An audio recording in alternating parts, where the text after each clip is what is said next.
any officer, shall obey me, even to the peril of my life.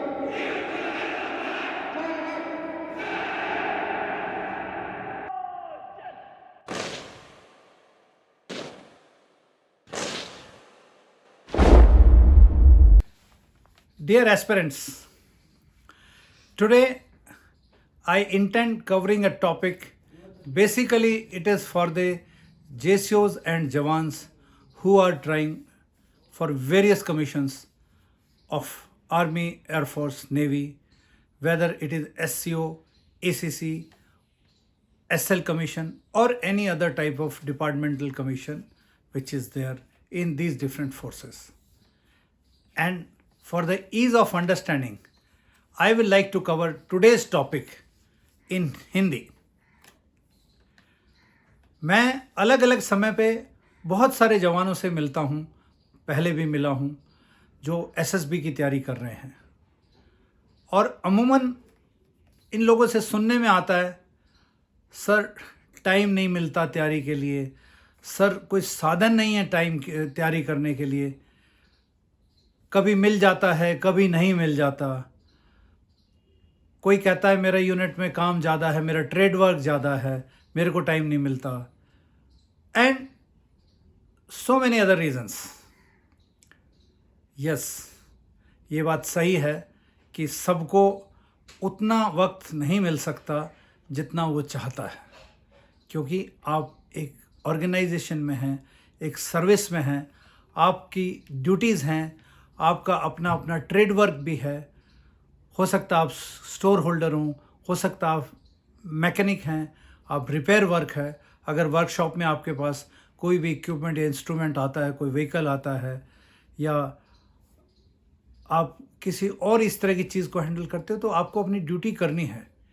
Duty से माफ़ी मिलना मुश्किल है, बिकॉज हर जगह मैन पावर के बहुत कंस्ट्रेंट हैं, मैन पावर की दिक्कत है.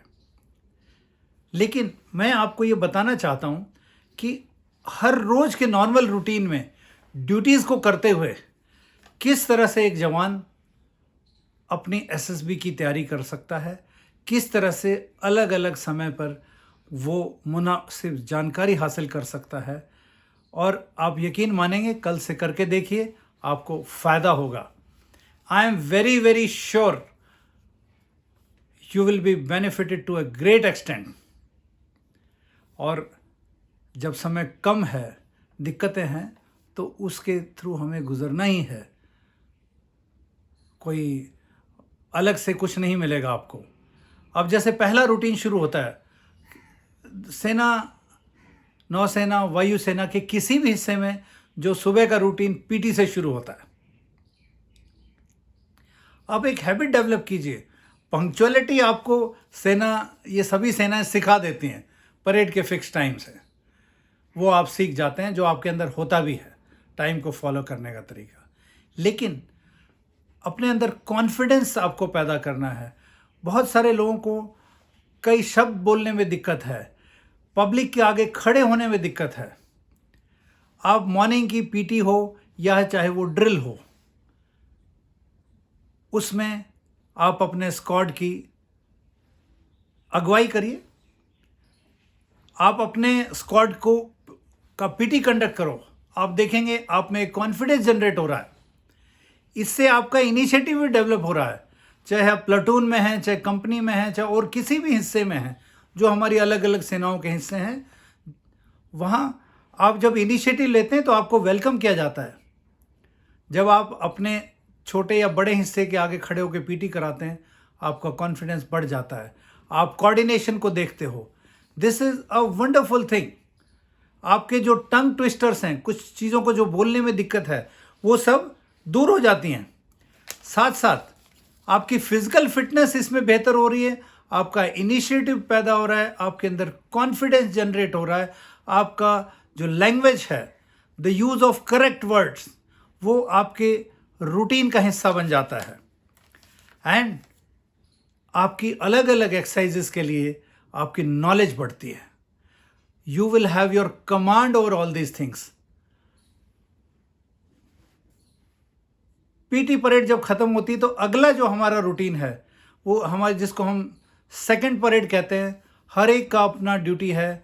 आप हो सकता है गार्ड कमांडर हैं, आप हो सकता है किसी फायरिंग टीम का हिस्सा है, स्टोर कीपर हो सकते हैं, आप किसी रिपेयर इक्विपमेंट का काम हो सकता है आपका किसी भी वर्कशॉप में, आप किसी भी हिस्से के टेक्निकल ट्रेड में शामिल हो सकते हैं। एंड आप रिलीजियसली अपना ट्रेड वर्क कीजिए। आपको अपने ट्रेड की सही जानकारी, सही रूल्स रेगुलेशन आना भी एसएसबी की तैयारी का एक हिस्सा है। आपसे इंटरव्यू के दौरान आपसे क्वेश्चन पूछा जा सकता है। आपसे हर जो आपका ट्रेड है वो आपसे आपके ट्रेड से बाहर क्वेश्चन नहीं पूछते जाते, लेकिन आपके ट्रेड की आपको सही जानकारी होनी चाहिए, उसकी ऑथराइजेशन आपको पता होनी चाहिए, उसका रिपेयर सिस्टम पता होना चाहिए, कैसे वर्क ऑर्डर बनना है, किस तरह से उसकी लॉगबुक आपने मेंटेन करनी है। These are very important issue. After this parade when you complete then you go for lunch. Now you are busy but see you are preparing your self, you are actually preparing your self for SSB. अब इसके बाद आपका rest time शुरू होता है। तो मेरी उन लोगों से दरख्वास्त है जो कहते हैं टाइम नहीं मिलता, अभी आपका रेस्ट करने का टाइम है। यकीनन उसमें से आपको थोड़ी कटौती करनी पड़ेगी। ये वक्त है, आप अपनी अपनी यूनिट जिस भी ऑर्गेनाइजेशन में हैं वहाँ के मोटिवेशन हॉल में जाइए, और लाइब्रेरी, कई जगह लाइब्रेरी और मोटिवेशन हॉल दोनों कंबाइंड भी होते हैं। वहाँ न्यूज़पेपर है आपके लिए, वहाँ सभी मैगजीन्स हैं आपके लिए। इस वक्त जो आपने अपने सोने के लिए निर्धारित किया था उसमें से कुछ समय काट के आपने डेली न्यूज़पेपर पढ़ना है। इंग्लिश न्यूज़पेपर पढ़िए। उसमें जो हार्ड वर्ड्स आ रहे हैं जिनका आपको मीनिंग नहीं पता या उसको कैसे आपने प्रोनाउंस करना है वो नोट कीजिए, एक रजिस्टर बनाइए। साथ साथ आपके OIR टेस्ट के लिए जितनी भी कॉम्पिटिटिव मैगजीन आपकी बटालियन लाइब्रेरी में हैं उन सब में OIR टेस्ट के बहुत हिस्से हैं, वहीं बैठ के आप उनको सॉल्व कीजिए। आप देखिए स्क्रीनिंग का पहला हिस्सा आपका क्लियर हो गया है, और यहाँ बैठ के आप कोई भी स्टोरी लिख के देखिए, कोई ऐसे राइटिंग करके देखिए। जब आपकी रिटन इंग्लिश ठीक हो जाएगी, ये आपकी साइकोलॉजिकल टेस्ट में मदद करेगी, क्योंकि साइकोलॉजिकल टेस्ट में आप जो लिखेंगे वही पढ़ा जाता है। आप ये नहीं कह सकते मेरा कहने का मतलब कुछ और था, लिख कुछ और दिया, बिकॉज वो तो आपने जो लिखा है वो पढ़ा जाएगा। और अभी आपकी ये तैयारी चल रही है, आपका OIR हो रहा है, आपकी रिटन इंग्लिश इंप्रूव हो रही है।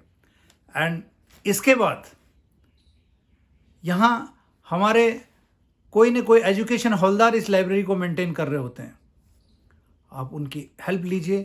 आप जो कुछ इंग्लिश में लिखते हैं एटलीस्ट वो आपको आपकी ग्रामेटिकल करेक्शन, आपकी स्पेलिंग्स का करेक्शन, किस तरह से बोलना है वो यकीनन आपको कुछ ना कुछ बेहतर तरीके से आपको बताएंगे। अब हम चलते हैं थर्ड परेड के लिए। थर्ड परेड जिसको हम गेम्स पीरियड कहते हैं। जब आप गेम्स पीरियड में जाते हैं, अब आप देखिए आपने अपने PIQ फॉर्म में अपने लिए कोई ना कोई एक गेम जरूर लिखा है, कम से कम। हो सकता है एक से ज़्यादा भी आप गेम खेलते हो। जो आपका फेवरेट गेम चल रहा है आपको उस ग्राउंड में जाना चाहिए, उस ग्राउंड की जानकारी लेनी चाहिए आपको, उसके फैक्ट फिगर, ग्राउंड के डायमेंशंस, उसके रूल्स एंड रेगुलेशन। इस नज़र से जब आप अपना गेम खेलने जाएंगे आपको फ़ायदा होगा। You will be updated about the details and data of that particular games and sports. जिस दिन आपका खेलने का मन नहीं है उस दिन आप रेफरिंग कीजिए। रेफरिंग करना अपने गेम के लिए ये भी एक ट्रेनिंग का हिस्सा है। आपको रेफरिंग जब कर सकते हैं जब आपको उस गेम के रूल्स और रेगुलेशन अच्छी तरह से मालूम है। अगर आपको उस गेम के रूल्स और रेगुलेशन नहीं मालूम है तो आप उसकी गेम की रेफरिंग नहीं कर पाएंगे। एंड जब आप रेफरिंग कर रहे हैं आपको मालूम चलेगा कि इसमें कितनी डिफ़िकल्टीज़ है। You will be learning about your game.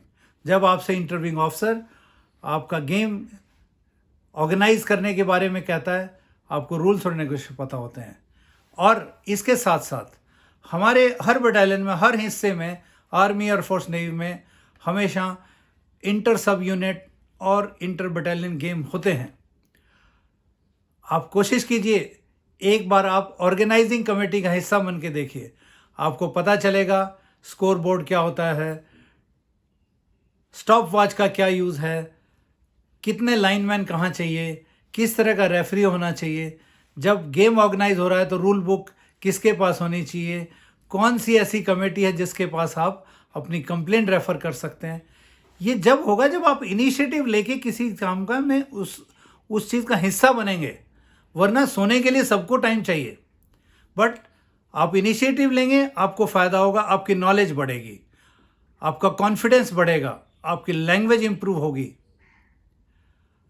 Organising committee का हिस्सा जरूर बनना है, इंटर कंपनी हो चाहे इंटर बटालियन हो और चाहे इससे ऊपर के हिस्से में हो, आपको उसमें शामिल होना चाहिए। हो सकता है आपको टाइम कीपर का ही रोल मिले, हो सकता है आपको लाइनमैन का ही रोल मिले, पर नज़र रखिए कि बाकी लोग क्या कर रहे हैं, क्या क्या अलग अलग रूल पोजीशन है, इससे आपको मदद मिलेगी ऑर्गेनाइजिंग में, रेफरिंग में, खेलने में। और जब आप इन चीज़ों में हिस्सा लेते हो तो आपको उस गेम में, हमारे देश का एशियन गेम्स में, ओलंपिक में, कॉमनवेल्थ गेम में आपको उसका स्टैंडर्ड पता चलता है। आपके फैक्ट फिगर हमारे मैन और वुमेन दोनों के पता लगेंगे, और मैन और वुमेन के लिए हमारे देश में कौन कौन से टूर्नामेंट रखे हुए हैं, कौन कौन से खिलाड़ी हैं जिन्होंने इस खेल में देश का नाम रोशन किया है। एक और इवेंट अक्सर हमारे सेनाओं में होता है जिसको हम बड़ा खाना कहते हैं। बड़ा खाना किसी भी बटालियन में रेजिंग डे है या किसी भी श्रेणी में, चाहे खेल में हो चाहे ट्रेनिंग इवेंट में, जब बटालियन ऊंचे लेवल पर प्रदर्शन करके आती है, विजयी होकर आती है, उस वक्त इस तरह के ओकेजन्स को सेलिब्रेट किया जाता है। आप क्यों नहीं कोशिश करते कि उस बड़े खाने में जो एमसी का रोल है, जो स्टेट कंजट का रोल है, आप करके देखिए।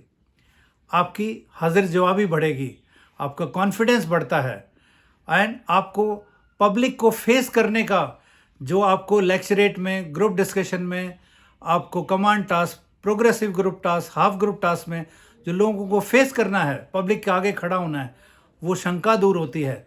आपके पैर नहीं कांपेंगे, आपका चेहरा नहीं कांपेगा जब आप इस तरह के इवेंट में हिस्सा लेते हैं। बहुत कॉन्फिडेंस चाहिए, ये आप कर सकते हैं। एक और चीज़ मैं आपको बताना चाहता हूँ जो हमारे यहाँ अक्सर हम कर सकते हैं, जो आपके खुद के हाथ में है।